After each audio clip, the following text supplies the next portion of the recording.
This is a Hot Pie Media original.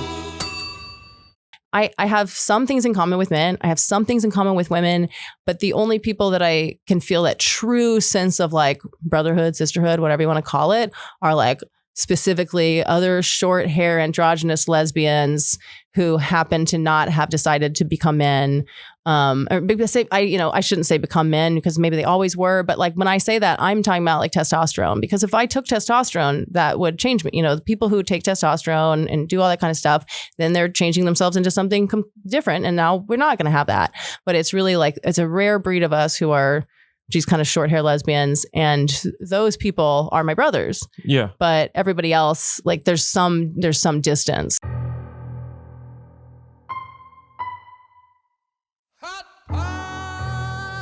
Media. Stupid dumb beat made by G-Bron.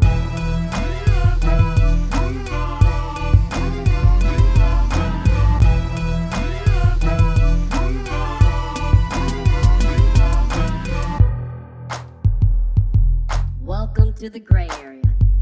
Here's your host, Aaron Cheatham.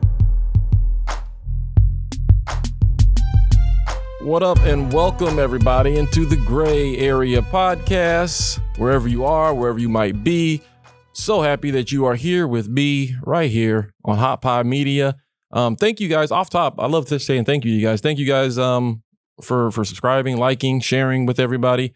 We're up to over 450 now, so the drive to 5 is on and popping, and we wouldn't be there without you guys. So what better way to start the show than to say thank you to everybody that clicked on this video, that clicked on this episode of the podcast, wherever you might be listening to it from, off the rip. Just want to say thank you one time for that. I'm your host, Aaron Cheatham. So glad to be here. This has been a week, man. It's been a week. I'm tired. I'm exhausted. I think we've all been there. It's just, goddamn, it just feels like this year is just plowing through. We're already halfway through August. Man, my son starts school in like 4 days, which is crazy. Well, actually, by the time you guys see this, he'll already been started school for a day. It'll be a second day of school by the time you guys see this. So it's just shit. 2021 is just plowing through, man. This shit is like, it's like a Sylvester Stallone movie. It's just going to keep going, and shit's just going to keep popping off. I'm just waiting for the next explosion. Goddamn it. I'm trying to tell y'all. We got a very special guest for you guys today. This is going to be fun. This is going to be a fun episode. I'm feeling this. This is going to be a good time. Before we bring our guest on, though, I want to give my shout outs, talk about what's trending right now this week, the shit that's been on my mind over the past 7 days. Off top, I want to give a shout out to WWE superstar Keith Lee. If you guys don't know who Keith Lee is, he's from Wichita Falls, Texas. He's a Texas boy. I actually met Keith when he was in the independent circuit, working Texas shows. I met him at Inspire Pro here in Austin. Saw him at Russell Circus here in Austin. Met him. He's a great dude. He's one of those guys that you ever meet somebody and you can just feel how great their spirit is. And he's just a good dude, genuinely a good dude. He's been with WWE for about 2 years now, but he's been off TV for like the past 7 months, and he just released a video explaining his absence and what's been going on with him. Turns out he got COVID in January, and his girlfriend, Mia Yim, who's also a WWE superstar, she decided that she wasn't going to leave him alone, that she was going to care for him herself, and it cost her one of her biggest opportunities of her career at the Royal Rumble, because she ended up contracting COVID because she was looking after him.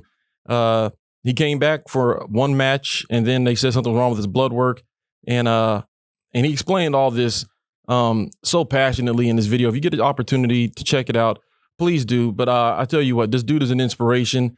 I thought that before this incident, before he released this video, he's an inspiring character, and just to hear him tell the story of him having to get blood work done and finding out that his heart was inflamed after dealing with COVID, and not being able to do any working out, couldn't do anything more than light walking for months. Them thinking he was going to have to get some type of surgery or procedure done, and then finally over time the inflammation went down, and now he's on the road to recovery. But that's my shout out this week. Keith Lee, you're an inspiration, brother. Like, I've been a fan of yours, not only as an entertainer, but as a human being. I mean, I know a lot of people that know Keith really well. I've had a couple chances to meet him, but I know people that know him really well, and all I've heard are great things about Keith Lee. So I'm pulling for you. And as you said, brother, you are limitless, and keep marching forward, man. Something else I wanted to touch on in trending this week. Last night they had the Field of Dreams game. Colton, did you watch the Field of Dreams game? I saw it. I didn't really watch it. I mean, you white. I expected you to be there in attendance. Like that is the ultimate white event. Like, I mean, like, y'all couldn't make it to the Kentucky Derby this year, so you said, fuck it, we're gonna play a baseball game in some cornfields. First of all, fuck that movie. All right. Fucking Field of Dreams is that's drier than saltine crackers, goddamn it. That's drier than a Popeye's biscuit with no water. That movie is so goddamn dry. If you were trying to get people into something, the last thing you want to do is have Kevin Costner lead in it. All right. I mean, I almost became a bodyguard, but then I was like, nah, Kevin Costner, I'm not, yeah. Who takes somebody to a fucking lake with a sword? Anyways, they had the game last night, and I guess it was an attraction. I guess people were into it or whatnot. I just wanted to see what it looked like. And I mean, straight up, they start off with a bunch of white dudes wearing uniforms coming out the field. Like, how fucking creepy can that be? Like, are you really trying right now? Especially when half of the roster is made up of Latin Americans, that's way too familiar to them. You can't have them walking out of fields with bats and shit. Like, that's way too on the nose. But apparently it was a good game. They blew up a bunch of fireworks in the cornfield. So if the corn prices and vegetable prices go up over the next few months, you know why. You can blame Major League Baseball for that. I guess it was a success. I don't know. I used to be into baseball, but I'm not into baseball. But congratulations for displaying your whiteness for the world. We really appreciate that. I'm sure Fox could have done something else with that primetime slot, but hey, kudos to you. Kudos to you. I think that's all I want to talk about for this week. We don't have a lot of time because Hot Pie is mad busy these days. So without further ado, we're going to bring in our guest because we do have a special guest for you guys. Didn't get a chance to talk with you beforehand, but I think we've had plenty of discussions in the past. So our guest is a comedian here in Austin, Texas. Very funny person. There's a word that I can't think of. I don't want to say inspirational because that's kind of lame. Influential. There we go. Influential. A very influential person. Thought leader. Trying to say? Yeah. I'm trying to say a lot of things. Okay. Well, say them all. Yeah, you know what? Over the course of the next however long we're sitting here, I'm gonna say a lot of shit. Okay. So, me too. I'm sure. Yeah. But Arielle Isaac Norman, welcome to the Gray Area. Thanks for having me. It is a pleasure to have you here. I'm gonna raise myself. Yeah. Figure out the seat situation. It can be a little fucked up sometimes. I feel you. Like you're gonna see me do some weird things in this chair. Plus, I don't want to be too much lower than you. It's like a power move if you're higher than me. Oh, but I've lifted this to the max, and I've got 2 books under my chair. Oh, is that what it is? Okay, good. If you want, I can come down. I don't feel emasculated anymore. No, but I also just realized the camera so that you could see my face. Now I think this is better. Yeah, because I would have lowered it, but he just took so much time. It took, Colton's a little slow. And it took him a minute to get that camera adjusted. So I don't want to fuck with having Colton come back over here and he bringing all that ginger energy. I don't like ginger energy. Oh, is he a ginger? I haven't even seen his face. Colton, stand up, bud. He said, "Oh no!" Oh, it's worse than I thought. Got it. Okay. Yeah. It's not. Oh, how's your week been, Arielle? Cartoon. It's been wild. It's been a weird week. I did a Pride show last night. That was really fun. Dope. Yeah, I got to headline that, and that was really cool. Before that, I went to my friend's memorial, and then all day yesterday, I was moving out of a place, and so it's been kind of an intense week.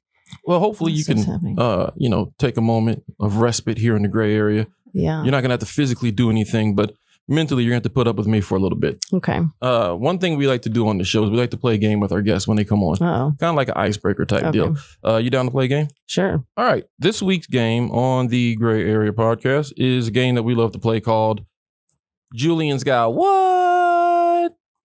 So the way this works is I go to Julian's Auctions. They are like an auction house out of Beverly Hills. And they auction off a bunch of random weird shit, like celebrity shit. So I'm going to give you an item from that, and it's over under basically. Okay. I'll give you a price. You tell me if you think that this thing was auctioned off for more or less than that. Okay. You ready to play? Sure. All right. This is from the Music Icons auction from June 11th, 12th, and 13th of this year. I actually pulled some stuff from this auction last time we played this game, but they had a lot of good shit. So went back to it again. And then I also got some stuff from the Cold War Relics auction from February 13th of this year. So a couple of different things all over the place. First thing on the docket is an Elvis Presley vehicle registration. Like his actual vehicle. Don't ask me how Julian got like the paper. Yeah, like the registration for one of his cars. Okay. Do you think that was auctioned off for more or less than $1,200? I would like to think less, but I feel like it's going to be more. I feel like someone paid probably $1,800 or something. You know, I wouldn't have paid $10 personally for that. What do you except do? that for resale value, I guess. If I thought I could sell it for How more, could you resell his? Like apparently you can. Clear. Or, Yeah. It wasn't resell. It was re-auction. Oh, well, yeah, auctioned. Yeah. So I'm just going to hold an auction with the one thing I got, which I'm going to think some moron paid more than $1,200. Yeah. you're actually wrong. This was good. auctioned off for still too much money, $512. That does make me feel better. 512. Nice. Oh, nice. Yeah. Shout out to Austin area code. Yeah. Well, that does make me feel better. 512. I could see any idiot paying $500 for anything. You know what I mean? But yeah. It does make me feel better that no one paid $1,200 plus for that. I'm very happy that nobody paid $1,200 plus for that, but I'm still like, why would you do that at all? how did you get it? Some people have so much money though that it just $500. But what do you do with that? Nothing. Do you just like frame it and put it on a wall? Like, what do you do with? Yeah. Like, who's like? This is the my centerpiece of my party room, my man cave. I've got Elvis Presley's Maybe vehicle if you're registration. really into like Elvis and cars, like those are your two passions, or you're just into Elvis and paperwork. If you're really into documentation. There's some Venn diagram out there of people who, but who knows? All right, next up on the docket, we have the Rolling Stones' Mick Jagger signed Visa credit card. Okay. His actual credit. I hope he's canceled this card. Yeah, I was gonna say, is it still in use or? Yeah. I mean, I would definitely try. It's like asking for more wishes from your genie. Yeah, like what are you going to do with Mick Jagger? Whatever. Old sign. Yeah. Okay. Do you think that was over or under $5,000 for Mick Jagger's credit card? Was that over or under my credit limit? Yeah. I'm going to say over. I'm going to guess someone paid $7,000. Okay. Again, you're overshooting, but I like where your brain's at. Mm-hmm. They paid $3,200 for it. Okay. Not like that's much better. I don't get it. Whatever. Anyways, this is just weird shit that people buy. Yeah. That people like you and I can't even fathom having the expendable income to spend on that. And things like this are so hard to have any kind of guess on. Even The Price is Right. Like, it's like which store, where are you getting these from? Is anyone, shopping around? But with this, it's like some people have so much money that money means nothing to them, so that you can't really ever gauge how much someone would spend on that. If someone has millions of dollars, this money doesn't matter to them anyway. Right. They can give it to me. Yeah. I'll auction. I was about to say I'll auction myself off, but that got a little bit too 1786 for us. We don't need to. I'm not auctioning myself off. Next up, Elton John, limited edition Yamaha Signature Series high gloss red baby grand piano. Okay. Now this one, I would encourage you to go high. This is a real one. This is. I mean, you're talking about Elton John's fucking piano. Yeah. Was that auctioned off for more or less than $90,000? I'm going more again. You're right this time. Okay. You're right this time. Yeah. This was auctioned off for $150,000. Yeah. Well, I feel like if anything, that's too little. No. Really? Yeah. I mean, I don't know how expensive pianos are in general, but that seems like something that, you would think they would have gone higher in a bidding war. Out of People everything, love Elton John. Yeah. right? People, I fucking. Then love again, Elton it's John. really hard to move pianos. It's probably just the labor. That's probably part of the auction price. Is like 50,000 of that is you getting gotta somebody knock to bring down it. your wall to get it into the room you want. Yeah. It's not easy. And there's not enough room for all the fantasies and daydreams that happen when you play it. Like cartoon characters come dancing into the room. You gotta have space for that. Yeah. You can't just put that in your garage. Yeah. Especially in Austin. It's hot. You'll warp the wood. It's fucking a hot mess. Well, someone in Austin probably didn't get it. That's a fact. Unless it was Matthew McConaughey, but yeah, he's shipping it all over. probably. But of everything that we've looked at so far, like that's the first one that I'm like, yeah, I can see spending big money on something that's practical. It's Elton John's usually piano. People give away pianos for free because they're such a bitch to move. Yeah, right. Yeah. 150 is good. Here we go. Kurt Cobain, 1990, handwritten Nirvana set list. Oh, just the set list. Just the set list from some concert in 90. Let me, instead of the over under, let me just guess how much that would be. Bet. Okay.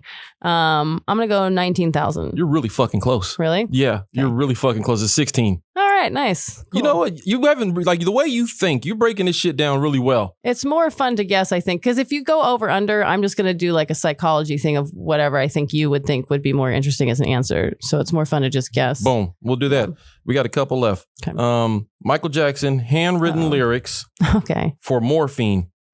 And that's not a joke. I mean, which song is it? Can you hum a few bars? I ain't never heard of no Michael Jackson song called Morphine. To me, it kind of sounds like a prescription more than this was one a song he wrote. This is one that didn't come out. This was his suicide note. This is just him writing morphine over and over again to his, hey, I need morphine. Cry for help. Morphine. Okay, so this is him writing out the lyrics to a song that none of us has ever heard of. Yes. How much do you think somebody paid for a song they never heard? Oh, I'm gonna go. It's Michael Jackson. I'm gonna go 70,000. 70,000? Maybe it's too much. I don't know. People love him. You know what? After everything, he's got a lot of stuff that went for a lot of money. This was one of the lower ones I saw though. I guess it's a song we haven't heard because like if this was like the handwritten lyrics to Billie Jean, you'd sell Cuba. Right. You're right. This one. $4,480. So $4,480 for the lyrics that we've never heard the song. But handwritten. Handwritten. That's I feel like that's a good deal. I feel like that one will. Yeah. I think you could resell that or re-auction that for higher. Yeah. Mm-hmm. You just need to find a more concentrated Michael Jackson fan base.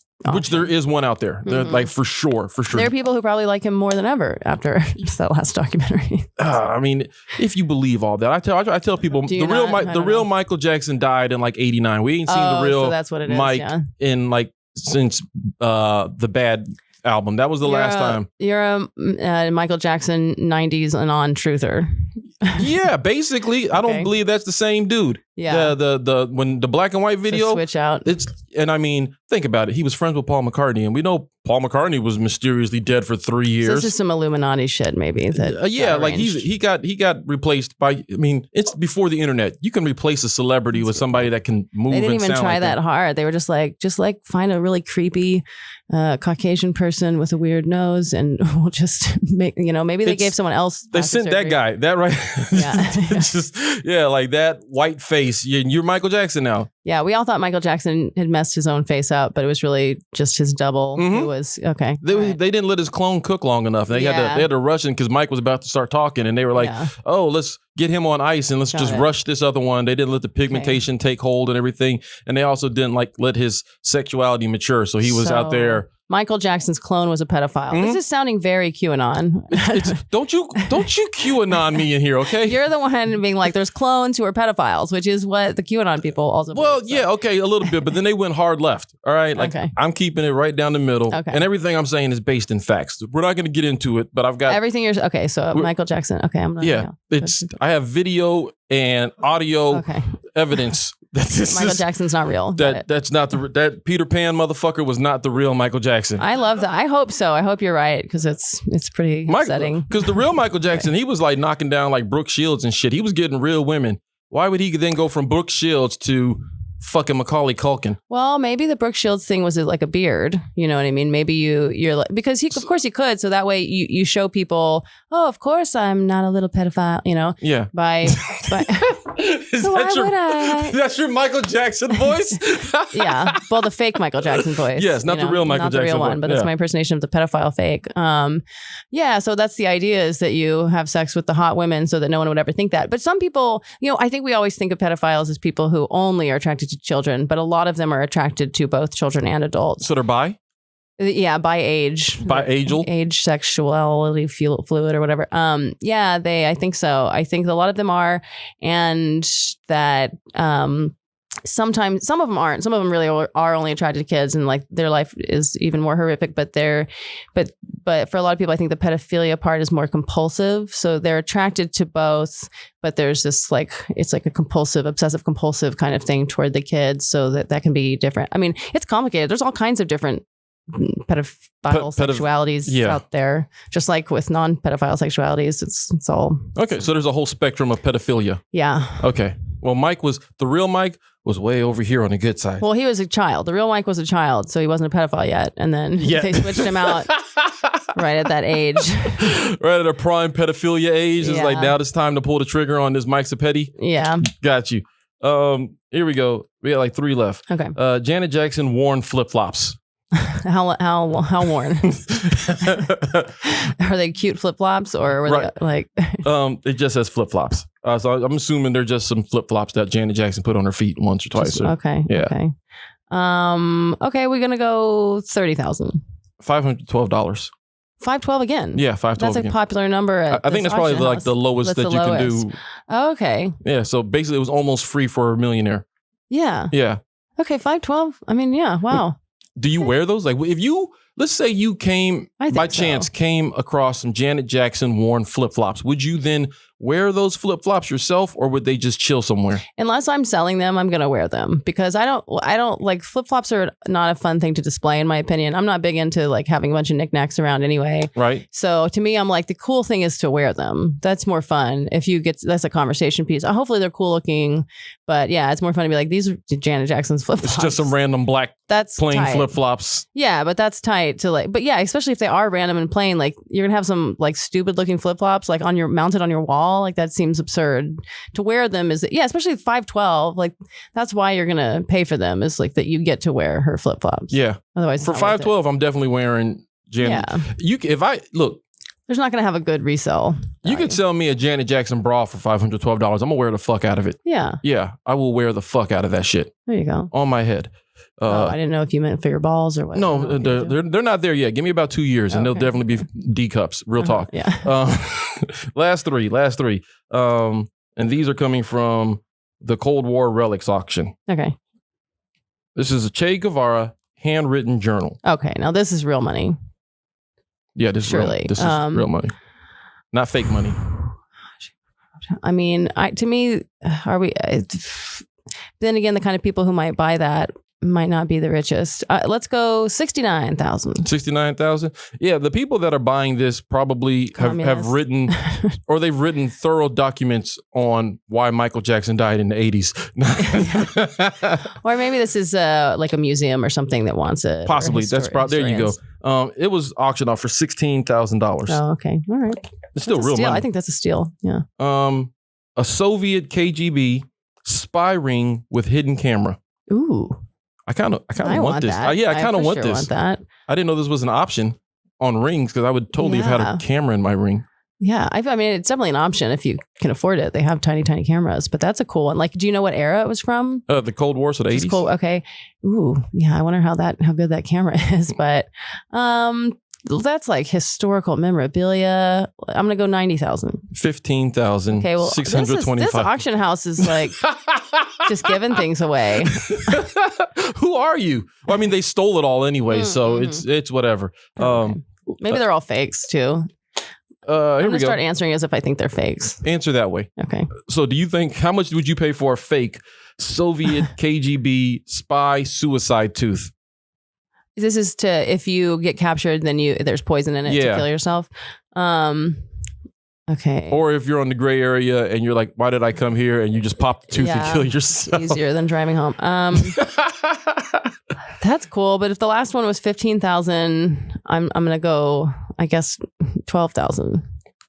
This was actually auctioned off for $7,680. Okay, yeah. Nobody gives a fuck about the Cold War, apparently, is what this... Not yet. We give it a few more decades. Well, then again, it's kind of not the sexiest war, you know. It's not the sexiest war. Like, historical issue, yeah. And, like, I'm sorry. The thing is cool, I guess. The Kurt Cobain handwritten set list has auctioned off for more than all of this. So yeah, how much was that one again? 16,000. 16, okay. So just the set list, That's Nirvana's crazy. set list is worth more than a suicide tooth.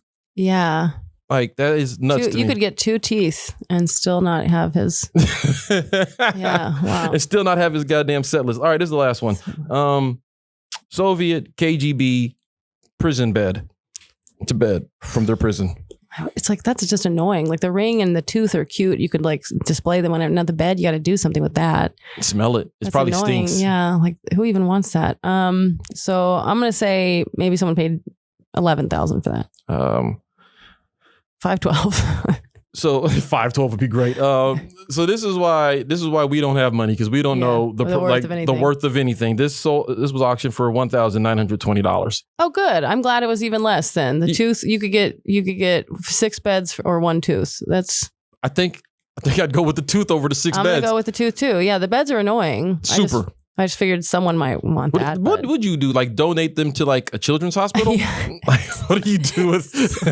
Oh, that's we need more COVID beds in Austin. Yeah, I mean, hey, yo, Greg Abbott, I got you on the beds. Like we got these KGB Soviet in Beverly Hills you can look into. Yeah. You can't find beds for sick people. They're fucking giving them away in California. Soviet ventilators out there too. Yeah. Why don't you just buy a handful of teeth? Yeah. And that's how we can get rid of the pandemic real quick. Yeah. Bunch of teeth. Targeted murder. Okay. Yeah. Yeah. Oh, let's slide. We're gonna. Yeah. Colton, don't do that one. Thanks for playing the game though. That was Julian's Got What. You are. You know what? I like the way you play. I like the way your mind works in that. You got a lot of logic, whereas I'm just like, I ain't paying for that shit. I mean, I was just thinking that some rich people would, because at first it was like people were paying too much for stuff, but then at the end of the game, it felt like people weren't paying enough. But we see where your priorities are as opposed to these billionaires. This also might just be signs of the economic times. People don't have as much money to throw around on this nonsense. I feel like there was a time 10, 20, 30 years ago where people would have paid way more for these, for some of that stuff. But now maybe people are like, I'm just going to get some more Dogecoin, if anything. It's a better investment than. Yeah. Because there's I don't know that these things increase in value. Yeah. Like maybe if you'd have got me in like 95, I'm sure the market was real hot for some KGB bullshit. But in 2021. Yeah, it's just less sexy. The James Bond movies aren't even about them anymore. Right. We're just moving on. Right. Speaking of moving on, let's talk about you a little bit. Okay. So how long have you been doing stand-up? 6 or 7 years. Okay. Yeah. Okay. One thing I'm curious about, like, so you grew up in Houston. Yeah. What was your upbringing like? Like, what was your childhood like? Well, I was raised Mormon. Really? Yeah. Did you not know that? No, I did not know that. Yeah. So I'm from Houston. I'm from Alief originally. So I grew up in a very, very diverse part of the country and part of Houston. In fact, I looked it up later, and the county that I was in was like maybe the most diverse county in the world or something. Really? Yeah. So when I really did think that we were in like a post-racial world. I mean, I think a lot of people kind of did, but a lot of people also, because if you were also growing up and everyone looked like you, then even though they're teaching you racism's over, it might be kind of like weird. But for me, it was like, oh yeah, like 25% of us are Caucasian, 25% of us are Black, 25% of us are Hispanic, 25% of us Asian, like whatever. So it was very, very diverse. And in Alief, socioeconomic status didn't really even correlate with race at all. So we were really just all like, oh, cool, we did it. Martin Luther King, we're done. And then I moved when I was 13 to Richmond, Texas, which is like a little bit outside of Houston in the Metroplex, but like a town. And then I was like, oh, okay, no, some people are still racist, and then there was the correlation to income and everything. So yeah, I mean there was that, Houston's really a cool city in a lot of ways. It didn't feel that way growing up, but thank God for Beyonce now. But, that's what I did. When you get into a conversation with someone else who's from Houston, it's always like, oh, but what part? And then I'm from the Southwest and they're from like the Northeast. And so now when someone else is from Houston, I'm like, Beyonce, high five. And done and done. Yeah, I hate getting into Houston conversations. But I'm still on the Mormon thing though. Like was that different? Because were there other Mormon? Was there a Mormon community? Yeah, there's Mormons everywhere. They're not just in Utah and Idaho or whatever.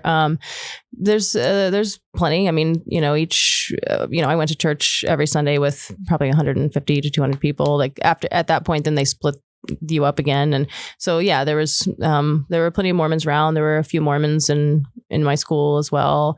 But yeah, I mean, and I'm the youngest of 5, so at school, we were a big family. At church, we were a small family, Wow. Yeah, I don't know. And my parents are Mormon, so they're more conservative than a lot of people's, but for Mormons, they're somewhat liberal. Okay.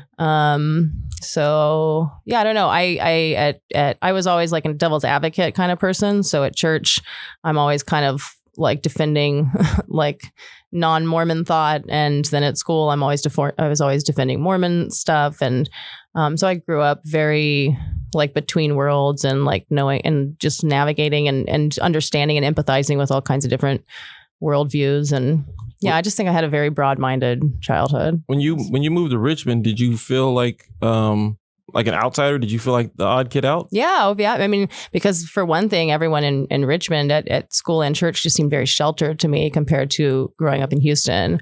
I mean, and on multiple levels. I mean, first of all, in my middle school, like a lot of the girls were pregnant or at least having sex. And then in Richmond, it was much, much less so that way. And especially at church, they were very, very sheltered. That was an interesting dynamic. But wait, what did you ask?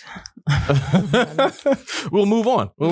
I asked if you were the oddball in Richmond, like the outsider. Yeah, I mean, and also I was moving right before 8th grade, so it's just a weird time to move anyway. And being Mormon is a little bit weird, but like there were always a few people. But I was nerdy and not particularly attractive. I mean, I've always been gendery, so that's always kind of a thing.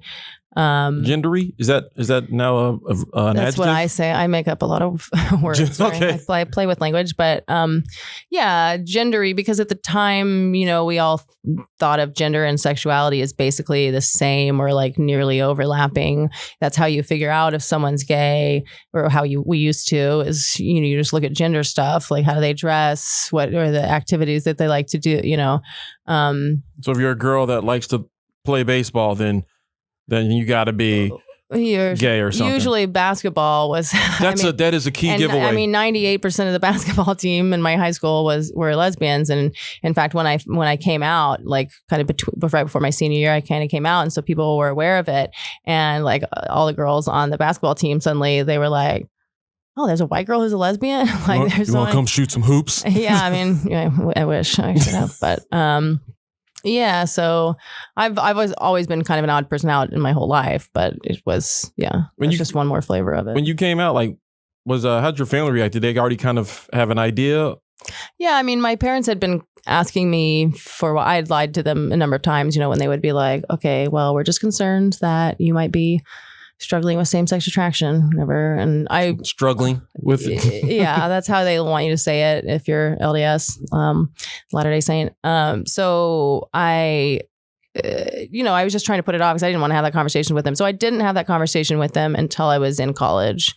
And then I accidentally came out to my mother because of Blockbuster Online, because at the time I was still getting like 3 DVDs from them. And I tried to change which ones were coming, but there was a delay. That's why they went out of business.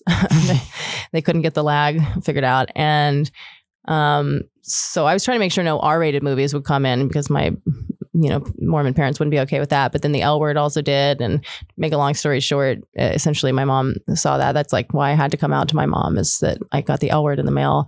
And it was a big fight, but just because like she thought I was bringing bad stuff into the house. But then once it became once she saw it was the L word, then that changed our fight into, okay, we're finally going to talk about that Arielle's struggling with same-sex attraction. At the time I was still going to be a Mormon. I was going to like just marry a man and just deal with it. And then in the eternity, I was like, maybe, because Mormons do believe in polygamy.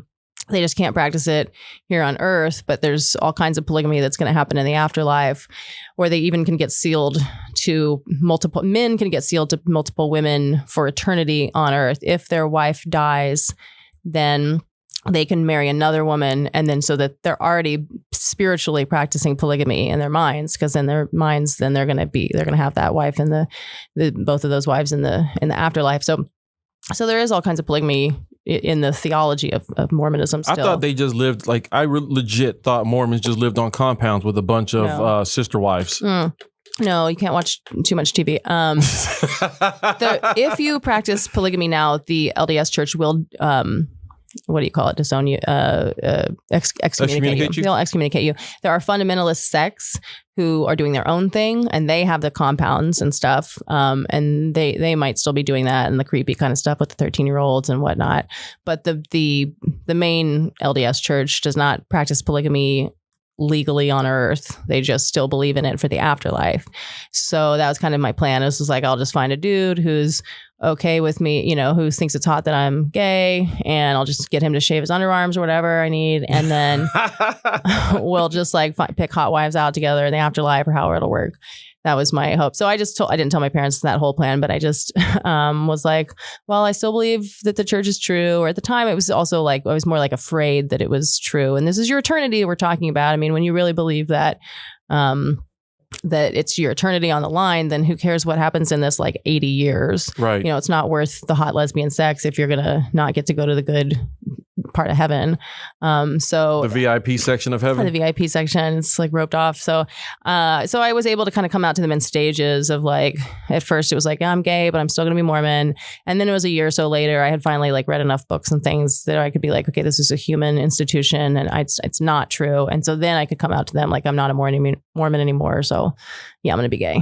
Which one do you think bother them more? If they bother them at all, like the Mormon thing or the coming out gay thing? The Mormon thing. Yeah. I mean, they're kind of a piece because at that point that means I'm gonna, burn in hell. Be gay too. No, the Mormons don't actually really believe that. I would just be going to a lower level of heaven. Okay. They don't really. Mormons don't really do hell. Actually, they have this outer darkness thing, but it's like for 7 people. So in some ways, yeah, it's kind of a nice religion in a lot of ways, but. But yeah, my parents, I mean, they didn't love it, but it's been years and years, and they did attend both of my weddings. So, it's not bad. Both of them? I still think that's funny. Like, not funny that you went through it, but... Oh, it is funny. It's fine. And both the audience doesn't know that I'm also twice divorced too. Right. So it's not like the second one took. Right. So do you still do the Gender Fluids podcast? Yeah. Of course. So what because you talk about a lot in your comedy about gender fluidity. Mm-hmm. Can you explain what exactly that means? No one can, but I mean, because there's like so many different like levels of, I don't want to sound like an idiot. We're all going to sound like idiots. Okay, so cool. It doesn't matter. I don't know. I mean, I can try if you don't have like a more specific question, then I can try. And the thing is, like, different people are definitely going to mean different things about these concepts. So to the best that I can get heads and tails of my own gender, I guess I have to start by saying there's a part of me that sometimes thinks gender's not real. Like if I meditate on like, what gender am I? Am I a man or a woman? If I try to be like, what is on the inside?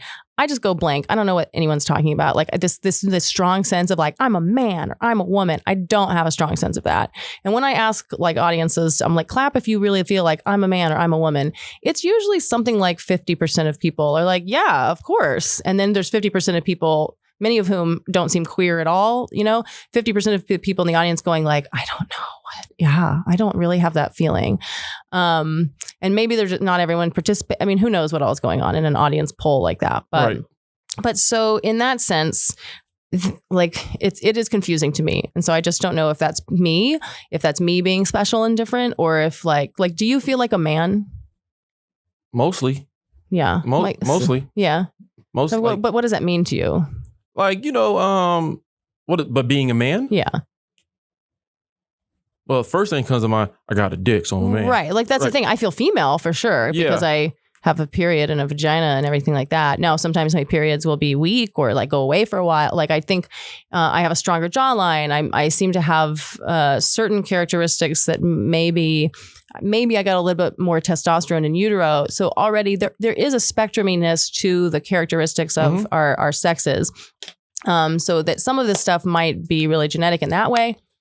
Definitely, there, like we had talked before, there's definitely some there's biological backing to a lot of this. People that some have of it, born but with we don't have a good handle on it. And there's so many different types of people who wind up presenting or experiencing or expressing themselves as various kinds of these terms. But like even if 2 people who call themselves trans women or 11 people who do, they all might have a little bit different of a biological situation or a little, you know what I mean? Like not everybody who's calling themselves non-binary or trans or anything is necessarily coming from the same origin or much less gay or anything. So because all of this stuff is so spectrumy and fluid as well in the sense of like changing over your lifetime, how you feel about this stuff. And in fact, because our hormones change not only on a monthly cycle as well as other daily cycles and things, and throughout our lives. So in that sense, that stuff all does kind of affect our gender, because I think we all use the word gender in several different ways. And so there's that aspect of it where I'm like, I don't really feel like a man or like a woman. But I know that throughout my life, like as a kid, they would put me in dresses and skirts and things for Mormon church, stockings, tights, the shoes where like I do have a lot of dysphoria around clothes that are too feminine. Mm-hmm. If you put me in clothes that are too feminine, I get like, it's not your shit. It's I really like want to kill myself. Like so it's a visceral feeling of like, and so and then when people try to like give me a gift or try to tell me that I look nice in something or whatever, it really makes me want to like claw someone's eyes out, mine or anyone else's. So there's that. I do have dysphoria. Yeah. Now I'm not sure like it's possible that if you put me in something that was too masculine, I might also feel that way, but it's hard to even imagine that because we don't have clothes that are like super manly in a way that would be, because women are also put in like, it's like we're supposed to be marketing ourselves all the time to be like sexual beings that are pleasing. Here we're putting red lipstick on and rouge on our cheeks and things to mimic that we're sexually aroused. Yeah. So that men are interested in that, or you're cinching hip thing, to let people see how like fertile you are, whatever. So I'm just apple like not bottom into that. jeans to make sure that booty looking fat. Right. Yeah. And even in my attraction to other women, like I don't necessarily like it when things are too exaggeratedly feminine. So some of that stuff might also just be my temperament toward my annoyance at like girly shit? regressive sexual norms and expectations of women. There might be some reaction about that. But yeah, so gender fluid, I do know that there are times when in my head I'm really like, I'm a boy. Mm-hmm. I'm like, okay, I'm clearly a boy. Like in this way, like a dude. I'm like, I think I'm the same as the trans dudes. And when like Elliot Page comes out as a he, they, dude, whatever, I'm like, look, if Elliot Page is a dude, there's no way I'm not a dude. Facts. Okay, like that. He is now more of a man than I am. We might both be little boys, okay, but he's not more of a man than I am. Now he might become one, if as he's taking testosterone, and that's so it's all really confusing for me too. When I say gender fluid, like, there are times when I feel like a woman too. Mm-hmm. Now some of that might just be mostly rooted in my biology. I don't know, but it's also like there's some of it that might be a choice, or some of it depends on who I'm interacting with. When I'm interacting with different people, I think I tend to kind of mirror whatever their vibe is. Right. So if I'm talking to a dude, I kind of wind up being more like a dude. When I'm talking to chicks, I wind up being more like a chick. So there's that aspect of the fluidity to me. Like I think it's just a lot of it is and in fact, I really get kind of uncomfortable when I'm talking to too many people at once. I prefer one-on-one, 3 people. If I'm really comfortable with people, sure. But when there's too many people, I've started to think that maybe one of the reasons that that's hard for me is because I don't really know kind of how to be, because I'm used to just reflecting the other person. Right. So if there's too many people around, it's like if there's a dude and a chick, like I have to be gender fluid like over and over again in the, Right. You can't just settle in one. I can't settle in one. Yeah. Is that like, because you say that, it makes me think like clearly you, right? I mean, to the extent we all do, yeah. To an extent, right? But could that be like, I'm not trying to analyze or nothing like that. I'm just, like for me, like I'm a black dude, military family, mm-hmm. bounced around a lot, lived in a lot of different places. So a lot of times for me, like, how I fit in with a group of people varies, like you said, depending on one-on-one or whatnot. Yeah. Because so like I heard a lot when I was growing up, you're not black enough because mm-hmm. I spoke in proper English or whatever, and because I'm military-based education, and when I was in the hood or the boonies of Mississippi, you're a white guy, and it's like, okay, and then I go hang out, in areas that are not very black, and it's like, oh, you're so ghetto. And it's like, well, which am I? No, that's how I feel about gender for sure. And I mean, part of that, the sexuality aspect is so wrapped up into gender because I've always been different from the girls too. Of course, I'm different than the boys. Mm-hmm. I don't have as much testosterone. I don't have a dick, all this kind of stuff. I still vibe with guys a lot, and it's like sometimes it's much easier for me to get along with guys than it can be with girls. But there's other ways when it is really nice to have, female friendships. But I feel very much that way. Like mixed race, I feel very mixed gender, where I'm not really comfortable around anyone, and it can be very difficult to make friends in a really thorough way, because there's always a little bit of something where either the girl will a little bit have a crush on me, or will think that I might on her. Like there's it's like I can't. You know how people joke about, but it's also a thing that guys can't really just be friends with girls. Yeah. I have that too. And then at the same time, with guys, they do always, can we curse on here? Absolutely. Okay. Yeah. Guys also kind of always want to fuck me, because guys always want to fuck chicks. Because you're a female, so it's like, you can see that you could impregnate me, and so so there's that dynamic where I have like no real rest from like that sexual tension. There's no just pure friendship that can happen, because I am in this and being androgynous, like people like that look. And so there's just kind of that element of never, and I just don't have as much in common with the girls too. It's not just the sexuality aspect, it's like I have some things in common with men. I have some things in common with women, but the only people that I can feel that true sense of like brotherhood, sisterhood, whatever you want to call it, are like specifically other short hair androgynous lesbians who happen to not have decided to become men. Or maybe I shouldn't say become men, because maybe they always were. But like when I say that, I'm talking about like testosterone, because if I took testosterone, that would change me. The people who take testosterone and do all that kind of stuff, then they're changing themselves into something different. And now we're not going to have that. But it's really like, it's a rare breed of us who are these kind of short hair lesbians, and those people are my brothers. Yeah. But everybody else, like there's some distance. What's your opinion on people that take the testosterone or go through with the procedures to physically alter themselves to another sex? Oh, what's my opinion on it? I mean, when you take out, you're just talking about like adults who choose to do that. Yeah. Right? Or even kids, because it's happening with children too. Yeah, but that's a different, like, that's a, that's a whole nother. That's two answers. Let's stick to adults for now. Let's stick to adults. So look, here we are in 2021, and we have technology, increasingly good technology.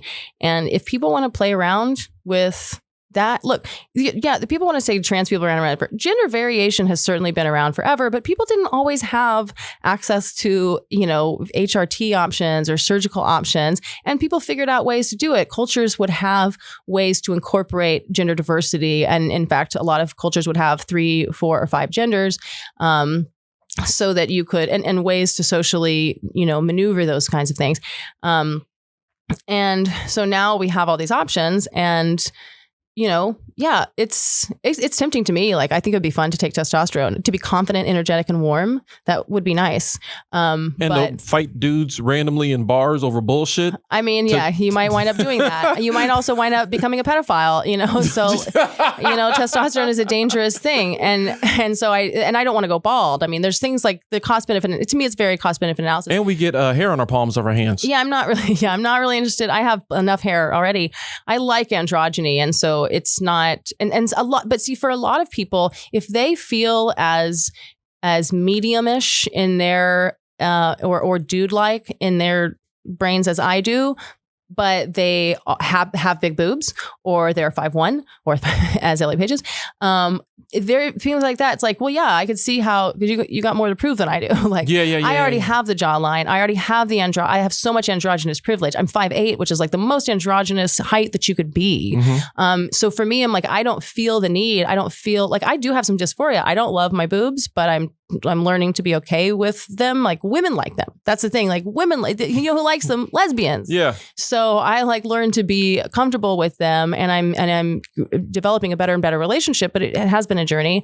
And so, yeah, I mean, I understand there are people who have like way more dysphoria than I do, and it makes a lot of sense that they would. And so for them to want to change those things makes sense. And I mean, my ex-boyfriend who was trans, like he did all kinds of like, dancing stuff with those rings. Yeah, you know? yeah. I can't even remember what it's called anymore. Like but Cirque du Soleil type stuff? No, but he would, because he did like drag king and boylesque stuff, but he also did stuff with the chains and ring, you know. And so he was doing all these athletic things, and you're just limited as a female. And so he has the option, and he thinks of himself as a man anyway. And so he, starts taking testosterone, and he can do so much more physically. He gets to do this stuff that you just can't do.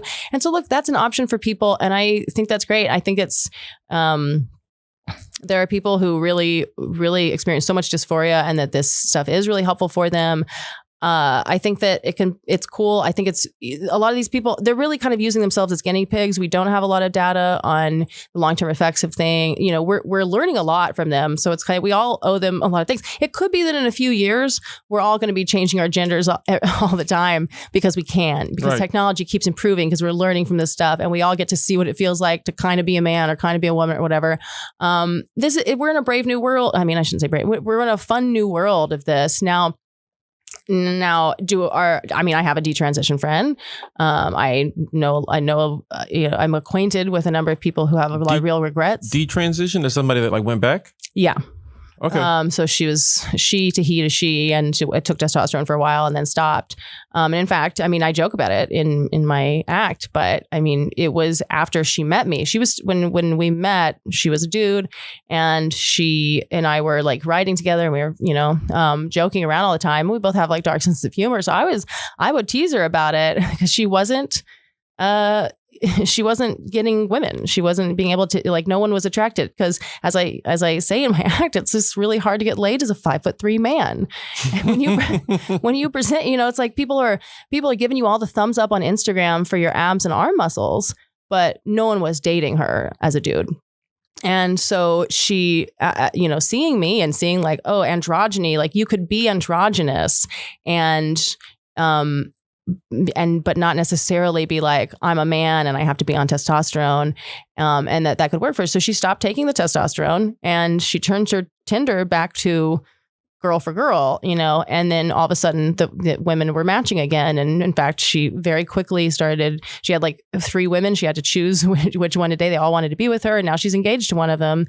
Is she small up top? Was that why she was able to switch back and forth so easily? Okay. Mm-hmm. All right. Because if she was one of the big breasted ones, that's a different story. And I get it. I really don't know. If I had big boobs, I can only imagine like that, the anguish that would be for me, and what I would want to do about that. And I would also say to some people because it's a little sad to me that people do cut their boobs off all the time, because the other thing is like, because I do the Gender Fluids podcast with a trans chick who's really helped me think through a lot of this stuff, I have deconstructed a lot of the genderness of our bodies, right? So if they're like, well, genitals don't equal gender, right? Well, and neither do boobs. So it's like, you can be a man with boobs, right? That's their position. So then when you're saying like, well, I'm he, they, so I got to cut my boobs off. I'm like, Elliot, you could have had a cute, I don't know. I thought it would have been hot if he was like, yeah, I'm he, they, but like I can still be in this body, but he didn't. I'm like, okay, you're he, they, I can get it. But a lot of they, thems are getting, these top surgery, getting their boobs removed. And for some of them, if they have really big boobs, I could see it, because no one's going to take you seriously as not a woman, we just are like, you're a chick if you have those kind of care. But I'm like, you could just get a boob reduction too. That is a thing. Yeah, you don't have to like go full mask. Like you could get a boob reduction and have like kind of androgynous, because I'm able to get away with a lot. I just like wear these button ups, and I like leave the buttons pretty like it's very kind of a masculine style that I have. And I realized like, you can just stop wearing bras. If you have smaller boobs, like that was the thing that was very freeing for me. I'm like, I don't have to cut my boobs off. I can just stop wearing the bra. You don't have to do that. I wear trans tape if I'm swimming. Like they have this tape that you just put over your boobs. Like I love that. It's my favorite way to be in swimming. Like it's some duct tape you just slap over your nips? Well, but it's like special tape that's like better for holding your boobs down and better for your skin. And it just holds better. Like the stripper shit? Kind of, but it's not just, instead of just over your nipples, you kind of put your whole, I mean, people can just put it over the nipples, but it helps you like kind of bind them down. Okay. But so you can just do like a little strip. So it looks pretty cool. I mean, you can get it to match your own skin tone. I like to get different skin tone than mine just to be like, because it's weird because it's never going to be exactly the same as yours. Right. So if you get it kind of close and it feels like I'm trying to pass is not, it doesn't, you know what I mean? Right. I would rather just call a spade and put the black people trans you tape got on my straight Oprah titty over Yeah, your... I got Oprah boobs. Yeah. Oprah's, or like, I guess it should be a black man because it's like, yeah. now Okay, you're well then making it. Terry Crews, I don't even, is he? Terry Crews, he's the I big know who- bald, and I don't know what he looks like, but I'm like, why don't we do a hot black dude? he is hot. Oh, is he hot? Yeah, Okay. he does the Old Spice. He makes his titties Oh, bounce. is that who that is? Yeah, he makes his... Oh, Old Spice guy. Yeah, the original one, the bald one. I just hear people make fun of him, but I don't really know anything about Terry Crews. Terry Crews is hilarious, and for like his claim to fame, like was him like dancing in movies and stuff, being this big swole guy to make his titties jiggle and then dance. And that's why I fuck with Terry Crews. He would titty bouncing, and so get Terry Crews tape. It's gonna be real shiny though because he's always oiled up. Okay, He's super oiled up. But yeah, that's my favorite. And just wear the little swim shorts. I thought it was funny because Elliot Page, after he cut his boobs off, he came out on Instagram and he had a little caption that was like trans BB's first swim trunks. And he was wearing the exact swim trunks that I bought last summer. And like the exact same ones, like these maroon ones with black zippers. I'm like, how did you even wind up getting the same? I mean, I remember shopping around and being like, which swim trunks should I get? Like, and he got the same one. And I'm like, okay, that's cool. But like, you don't have to chop your boobs off in order to wear swim trunks. Right. Like, were you wearing a bikini the day before? I don't understand like what's happening here. And he also said on his Oprah interview, he's like, when she asked him what has given him the most joy about transitioning, and first of all, he was just like, oh, joy. I haven't thought about joy in years. I forgot that I could experience a positive emotion. I'm so used to just frowning. But then he was like, it's just the little things. It's just the little things. Like when you come out of the shower wearing a towel around your waist and you look in the mirror and I'm like, bitch, I've been enjoying wearing a towel around my waist for a year. Like I saw McSteamy do that on Grey's Anatomy and I was like, that is sick. You know what I mean? Like I do that too. Like you don't have to like, so I think that so much we're still listening to the culture's ideas about gender and how it all works. Right. And so some of the need to change stuff that feels so visceral for people is still because of our rigid cultural ideas about Facts. what a man and woman is. And so I would just rather everyone get to loosen up. I'm not saying some people shouldn't take testosterone or estrogen. It's fun. Do it. Like, and it's like, it's a cost benefit analysis everyone gets to make. Yeah. And some people really are happier. And again, I can't speak for like what it would feel like if I didn't have this androgynous privilege. If I were visually very different, I probably would feel the need to do more too. Considering the dysphoria I feel about certain clothes, I can only imagine it would be the same for like I would have that dysphoria about having big boobs or something. So I'm not blaming anyone for it, but I do think that as we progress as a culture, I think that we'll get to the point once we stop being so rigid about gender, we'll get to the point where probably people will feel the need less to alter their bodies because we all get to the point where we're like, oh, like men and women can be, males and females can be all different types of ways. We're going to stop having these like expectations of what you're going to be looking like. So like the pills and the surgeries and stuff are kind of their way of moving from one box to putting themselves in a different box so that they can be viewed a certain way. I mean, sure, but and for some, there's some amount of like you just want other people to view you a certain way. There's some amount of wanting to view yourself in a certain way. But it also, when it comes to the hormones, I mean, that is not just how you're looking. That's how you think and feel, and so that's another reason I don't want to take testosterone is because I've heard from men as well as trans men how what it's like, and I don't want to have violent sexual fantasies about strangers that I can't handle. I don't want to have that kind of visceral like fuck, I don't want that. I like relating to women as women. I mean, maybe that's like for me it's almost like I'm one of these pickup artist guys who's like, I mean, the line in my stand up about the D-trans friend is, after I kind of explain that, I'm like, hey, yeah, dude, buddy, bruh, like sometimes you got to man up and be a woman for the pussy. and that is, it's like, well, look, like chicks like relating to women. Like I would rather relate to women this way. I don't want the kind of sexuality where I feel more like predator versus prey. I don't want that dynamic. Oh, like with testosterone, I can tell you firsthand, like there's a lot of days where you got to jack off before you leave the house. just to make or sure you're going to be can, a problem. Yeah. It's like, oh, you know what? I can't go out like this. I gotta rub one out.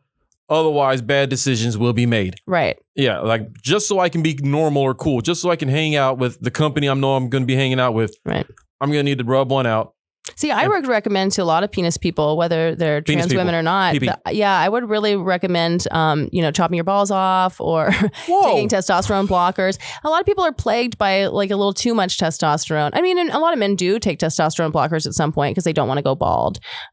Just like, cis dudes will there's HRT is happening all the time anyway. It may be in lesser amounts, but like birth control pills, men who don't want to go bald or men who aren't horny and strong enough and they take a little bit of testosterone. Right. Like people are already playing around with a lot of that. So we're all kind of making these. I'll oppose that thought with this. Instead of that, how about I think that the pills and stuff sometimes, especially when you're talking about for testosterone, that's a shortcut. Instead of like just like I said, I know me and I know when I'm going out, where I'm going, I might need to do something so that I can not have the baby batter on the brain per se. Yeah, it's real easy to pop a pill, a testosterone blocker, and then that way I can be level or know how to know what you need to do for yourself. Well, to manage it. And some people, it's on way on the edge. I'm kind of kidding, but on the other hand, I'm like, well, some of these men who like wind up shooting schools up or whatever, the people who are like they can't get laid, the incel people who can't get laid, and they're like, I hate women. It's incels so frustrating. Don't count. Nobody counts. Well, incels. I'm like, for those people, it's like you could just like take a testosterone blocker. You could just cut your balls off or whatever. Like, but really, they could take testosterone blockers or something that would instead of shooting people up. If they really are plagued by the sexuality and women won't fuck them, I'm like, if you lowered your testosterone, you might actually find that your personality improved to the point where people did want to fuck you. Ironically, but you know what I mean? Like they would need it less, and they would have less aggro. I think there's a little bit more going on with those people than just their testosterone. Right, but a lot of them are pimply and desperate and whatever, and that kind of desperate energy for wanting to have sex with women is not maybe a good conversation with dad would stop them from picking up a gun. Well, who knows what's going on with dad? Facts. But also, I mean, I would say yes. The other thing about the surgeries and the hormones that I don't love it. I don't love it that the pharmaceutical companies are winning in all of this. Yes. This is not my favorite thing. And in fact, I want testosterone too. I will eat Brazil nuts and I will work out. And doing comedy, I'm pretty sure is boosting our testosterone when it goes well. Does probably boost our testosterone. I think we lose some when it doesn't go well, but I try to mostly do well. But I think that there are natural ways to do that. And to the extent that we could do things, I would suggest to anybody that before you sign up for a lifelong medicalization plan where you're going to be sucking the pharmaceutical company's dicks for your whole life, like how did liberals get to the point where that's our number one goal is to like, let's all be on pharmaceutical. Like I don't love that. I would say like, hey, cut your hair. Hey, work out, like change your diet. Why don't we see what you can do to, change your clothes, change the way you smell? Like, and a lot of people do this. Don't get me wrong. And like I said, there are people who still, and maybe that's just where we're at as a society today, where if you still look too much, too physically feminine, people are going to treat you a certain way. Or if you look too, if people can tell that you're a penis person, they're going to treat you a certain way. And until we kind of work out in our society being looser about our ideas of people, they're going to feel that intense dysphoria and they're going to feel like they need those options in order to handle it. And so it's not about judgment of what anyone's doing right now or how they got there. But I do think as we move into the future, the better thing would be for us to all figure out how to be happy with our natural bodies. Yeah. Let me ask you about the pronouns. As a hetero guy, the pronouns, I don't really necessarily get. And so why the need to change to the they and them? And this is testosterone driven, potentially ignorance. But the way me personally, the way I see it is, if you want to change to he, she, whatever, that's cool. I don't care. But it's kind of hard I hate going into a conversation and not knowing and feeling awkward about how to address somebody that I just want to talk to. Because I don't want to, dead gender them or whatever, Yeah. or you Dead know, pronoun. dead pronoun them, and then it's like, oh, I'm not trying to. I'm just trying to talk to you. You Well, know, why is it? So you're saying it's fine with you if someone goes from she to he to he to she, but that like they is the they, them, we, their, us. Like that's hard. It's like, I mean, because the transition, the whole thing is going on with that person, right? Yeah. And then it puts the rest of the people around them in an awkward situation on how to address them. Mhm. And I don't understand why. Well, what is awkward for you? Because if someone tells you what pronouns they want you to use for them, then what part of that is? If we had that conversation, like if you say, I want to be a she now, Mhm. cool. Like if you say that, if you straight out say, this is what I want, I'll oblige. Yeah. Whatever you know, to each their own. Yeah. But not knowing, like nobody just comes out and goes, hey, from now on, I want everybody to address me as they. Yeah. You know? And then when you say, oh, she did this or her or whatever, then it's like, I'm not that. I'm not her. I'm not a she. You introduce somebody on the stage, she did da-da-da-da. It's like, I'm they. Well, then now I feel like a dick. Well, yeah. So, I mean, they would just say all it is if someone tells you your pronouns, just try to use that for them. And then if you mess up, just apologize and just move on and whatever. I mean, anyone who is shitty about if you make an honest mistake, that's on them for being shitty. We should all just try, I think. But I mean, there's a bigger conversation to have. I mean, I've never changed my pronouns and people preemptively they, them, me all the time. And I think that's an interesting and weird dynamic because that's kind of what we're doing is we're just othering me. We're othering if you're someone who's visibly queer, if you're visibly gendery, then we're gonna go ahead and assume you're like people feel weird about calling me she, and it happens all the time. I mean, every day there's at least one incident where someone introduces me on stage or says something about me on Instagram, and even though they'll hear me tell my jokes about it, they'll hear me talk about it, and I've tried to get people to use no pronouns for me before. I mean, that's my real preference, especially for being introduced on stage. But it's really hard for people to do that. But I have always said the only pronouns I don't want are they, them. You can call me anything but they, them. You can call me he. That's fine. Like, I think it's funny.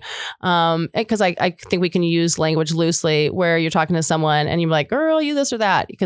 Or dude, like I say that to both men and women, like that kind of language. Or like when gay men are like ladies, but they're talking to mixed group or just to all men. Like we can have fun with language. Pronouns have never been a source of dysphoria for me. There are things where I don't like lady. I don't like lady for me. I don't like condescending because a lot of language toward women can be very condescending and patronizing feeling. Sweetie, my chiropractor called me sweetie the other day, and I'm going to have a talk with him about that if he ever does it again. And you don't want to make a big deal about these things, but I'm like, and then he touched me on the back in a weird way too. So it's like, that's a whole dynamic. But yeah, so there are people who want to be called, again, yeah, I think with when you're switching from she to he or vice versa, and you're saying like, I want to live in the role that society has for a man versus a woman, that kind of all makes sense to us. And we can go, okay.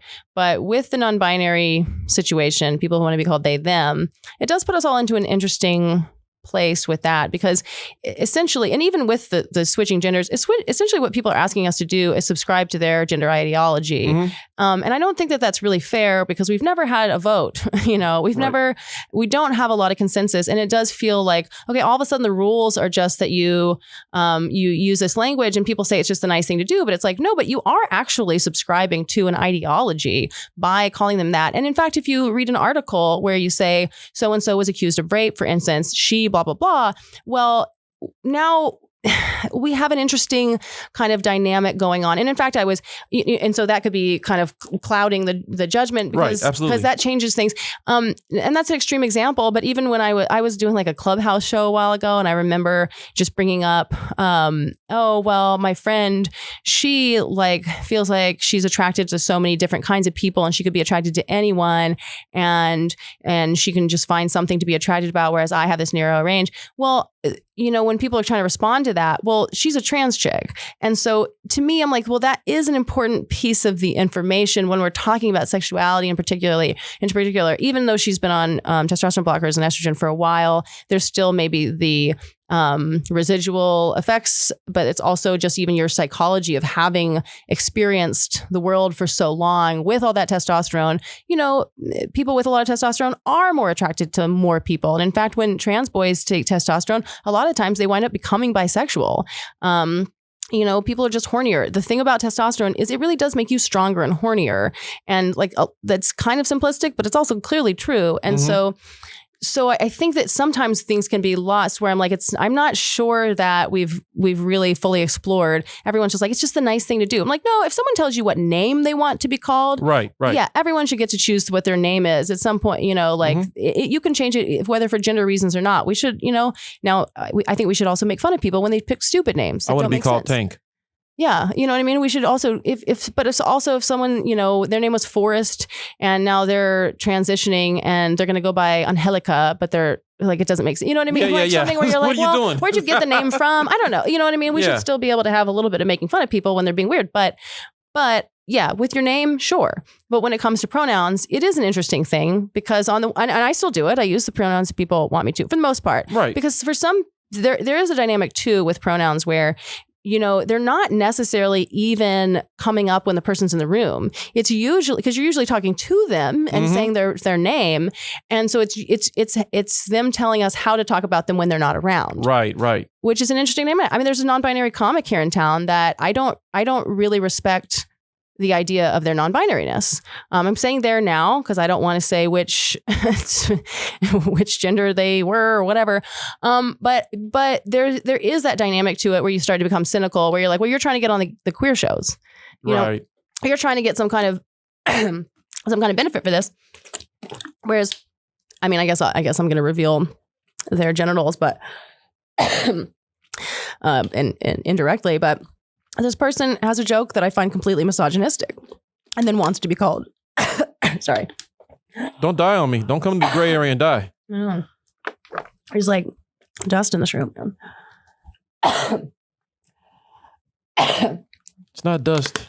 Okay. It doesn't identify as dust. It's dead skin cells. It'll be okay.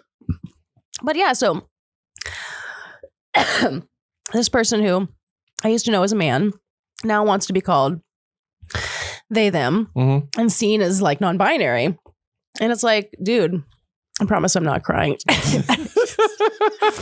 I'm not that upset about it, but it's just like, I don't love the idea of being like, oh yeah, you're this non-man gender. When I'm like, some of the things you say on stage are misogynistic. Like, I just don't buy it. I just think that some people want to be thought of as special. And so I've never identified as non-binary. Now I clearly am non-binary, you know, but it's like, I don't identify as that because I don't think that it's necessarily that useful. I think that it would be better for me to just be a woman and show people this is one way a woman can be. Right. There's a great amount of variation in what females are. And it's just very confusing. It's very confusing to be like, oh, I'm not really a woman. I'm actually this other thing. It's like, I mean, yeah, in the gender ideology of some of the young liberals, I'm probably not really a woman. But the way some people use the word woman and man, I clearly am one. So it's hard for me, like I'll code switch a little bit, but it's hard for me to present myself in a mixed audience, especially on stage, because some people are just like, there's two genders. And then other people are in a completely different place. And I'm like, on the one hand, I'm a woman. On the other hand, I'm not really, I don't want to fully commit to that because in the way that other people are thinking about gender, I don't want to present myself as like a woman. I'm not, you know? We have to wrap up pretty soon, but I wanted to share this story with you because it's just I have a friend that I went to school with and transitioned from female to male. And it had been years after the transition before we ran into each other again. And we were linked up a couple years ago, went out to a bar. And, you know, I don't know about you, but the first time I'm around somebody that's made the transition, I'm looking for social cues, right? So we're walking up to the bar and he opens the door and walks in. And I was like, you ain't no gentleman. Like you ain't holding doors. You can't just take all the man stuff and then not hold the door open when there's a bunch of people coming in behind you. Like my best friend, trans chick, you know, comes over years ago. Like the first time she ever came over to me and my ex-wife's place. She, so here's the apartment of two lesbians. She leaves the toilet seat up. No, I'm like, okay, first of all, I get mad at anyone who does that. You don't, as a penis person, to comment, or anyone, to be weird if a woman, like a vagina person did too, but you don't come into someone's house, to lesbian's house. If all women live there. Right. And then you leave the toilet seat up, that's particularly rude. Mm-hmm. And so for a trans woman to do that, it's like, okay, if you have a strong handshake, I'm gonna call you a feminist. If you put the toilet seat up, if you leave the toilet seat up, like, bitch, you need to get your shit together. Right. Because some of this stuff, I mean, yeah, of course that's just a habit, whatever. And so I don't want to say that you have to be also super considerate and thoughtful and non-confrontational and accommodating to be a woman. Some of the, there's so much where there's genetics, there's how we're raised, there's the overlap of that because some of how we're raised comes from some genetics in an indirect way, There's so much going on with that, but that's why gender is complicated. And some of gender is a choice. Mm-hmm. How we dress ourselves is a choice. How we, whether we put a toilet seat up, is a choice, And so it's really hard for me to make heads or tails of it. I mean, people are hearing, I have pretty unorthodox thoughts about all this stuff. And I live in a world of, I know I am friends with a lot of trans and non-binary people, and also friends with a lot of people who are not. I'm all over the place and I see everyone's point, but I still think that we're not having enough honest conversation about what's going on with this. I mean, we didn't even talk about the kids thing, and we probably shouldn't. But we'll save that one for the next time. Yeah, save that one for the next time. But I mean, there are things that people are being simple-minded about on either side, being simple-minded about that we just really need to have more honest conversations about. I appreciate you coming on here and having the conversation with me and being able to discuss this, because this isn't something that you can necessarily, when we're at the comedy club, sit down and have this conversation and stuff, and just be honest, open back and forth. So I'd like to thank you for coming on the show and doing this. I'd love to sit down and talk with you more about this stuff, because I think it's very interesting. It's more than just about gender. It's more about the society that we live in and the way that we view ourselves and the way that we view other people. We allow other people opinions to sway us sometimes. Mm-hmm.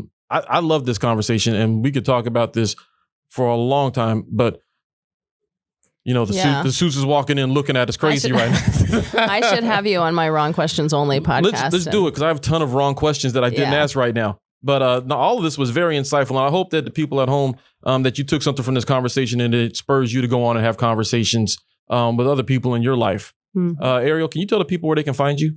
Yeah, I mean, you can go to arielleisaac-norman.com or just ariellenorman.com, but it's ARIELLE. I'm also on Instagram at EllenDegenderless. And I have two podcasts. One of them is Wrong Questions Only, where we're doing one season each season we're doing one culture war topic at a time. So this season is gender. And the idea is that I get to ask all the wrong questions about these topics to just totally, the first guest was a non-binary therapist. The second guest was a short-hair lesbian. Next week we have a straight dude. And we're just going to do every kind of identity and try to get as much diversity as possible, and just having really honest and forthright conversations, the likes of which I'm not hearing anywhere. You hear conservative stuff, you hear liberal stuff, you hear people critiquing the excesses of the liberal, but you don't really hear there's still just bubbles of thought, and so I'm really trying to get these kind of politically non-binary conversations going, and it's been a lot of fun. The other podcast is Gender Fluids, which we talked about, which is me and this trans chick, Ava Smart, who's also a comedian, and so we talk about sex, gender, kinks, and fetishes, and really disgusting and irreverent ways, and it's very, very funny, but you have to be not offendable to listen to that. Yeah, so that's where I would say. All right, well, check out Arielle on social media and check out those two podcasts. Make sure you like, share, subscribe to Gray Area and Hot Pie Media. Thank you all so much. Thank you again to Arielle Isaac-Norman for coming into the Gray Area with me. Until next time, you guys be kind to each other. And here's mud in your eyes. Peace. Thanks for listening. You can find more episodes and all of our other Hot Pie Media originals baked fresh daily at our home online at hotpiemedia.com, the Hot Pie Media YouTube channel, or wherever you listen to podcasts.